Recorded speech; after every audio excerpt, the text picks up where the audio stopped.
Okay, let's talk about home design. It can feel huge, right? Absolutely massive. You've got all these amazing ideas, but then you're staring at an empty room or, planning a big renovation, and all that excitement just poof, turns into stress. But what if I told you there's a simple way to flip that script, to turn the stress right back into excitement? Well, let's break it down. I mean, this is the dream, isn't it? A home that's not just pretty to look at, but one that feels completely, uniquely you. A kitchen that actually makes sense when you're cooking, or a living room that feels like a real escape. And I'm here to tell you, this is not some far off fantasy. It's totally achievable. But that's always the million-dollar question, right?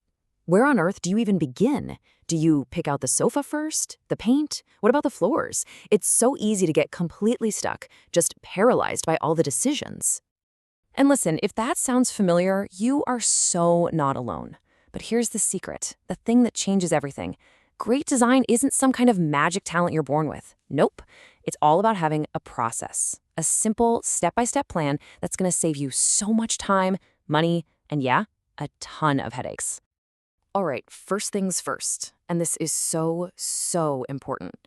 Before you even think about picking up a paint swatch, we have to understand the space itself. That means your first job is to just be an observer in your own home. So here's a huge mistake a lot of us make. We think there's a perfect color out there, but the truth is a perfect color doesn't exist on its own. It only exists in your room. And the two biggest game changers? The amount of natural light you get and the actual size and shape of your space. They will completely transform how any color looks on your walls. And light? Wow, it is everything. Seriously, think about it. A south-facing room is just flooded with this warm, golden light pretty much all day. So you can play with cooler colors to balance it out and keep things feeling fresh. But a north-facing room? Totally different story. It gets this cooler, more indirect, almost bluish light. If you put a cool color in there, it can feel kind of chilly, almost sterile. So you want to bring in warmer tones to make it feel cozy and inviting. Okay, want to know a classic designer trick? It's awesome. If you've got a room that feels a little cramped or maybe a bit narrow, go for light colors on the walls and floors. They literally bounce light around the room, which makes the walls feel like they're farther away. It's a super simple illusion that makes a space feel so much bigger. But what if you've got the opposite problem? A room with super high ceilings that just feels kind of vast and impersonal? Well, you can do the exact opposite. A darker ceiling will visually bring it down, and a dark floor really grounds the whole room. It's an instant way to make a big space feel way more intimate and cozy. Okay, on to step 2. And trust me, this is where the fun really starts. Now that you've got a handle on the bones of your room, it's time to create your visual roadmap. We're talking about the mood board. And let me tell you, the mood board is probably the single most important tool you have. It's not just about pinning pretty pictures. It's a real collage, either physical or digital, where you can actually test things out. See how that fabric looks next to that wood, next to that paint color. Doing this before you buy anything, oh man, it saves you from so many expensive mistakes. And it's really not complicated to make one. Just start with one thing you absolutely love. It could be a rug, a painting, even a pillow. That's your anchor piece.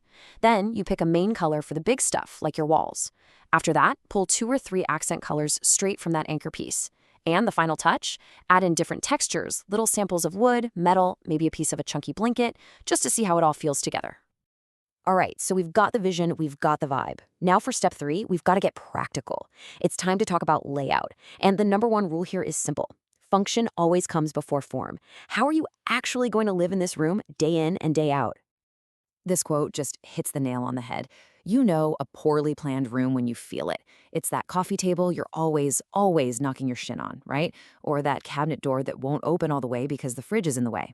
A great layout, on the other hand, you don't even notice it. It just works.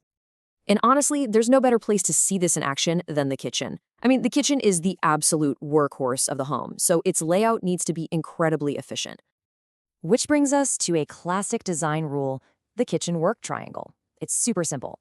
The idea is your 3 main work zones, the fridge for storage, the sink for cleaning, and the stove for cooking, should form a neat little triangle. Why? Because it cuts down on the steps you have to take, making everything from prepping a meal to cleaning up feel like a smooth dance instead of a mad dash all over the kitchen. So all that prep work leads us right here to step 4, actually picking out the pieces for your room. And the cool part is, with your mood board and your layout plan, this step isn't overwhelming anymore. It's just a series of smart, confident decisions. Let's take a really common decision point, like the fridge. You've got two main choices, freestanding or built-in. A freestanding one, well, it can be a real statement piece, a pop of color or cool stainless steel. Plus, hey, you can take it with you when you move. But a built-in one, that just disappears, creating this super sleek, seamless look with your cabinets.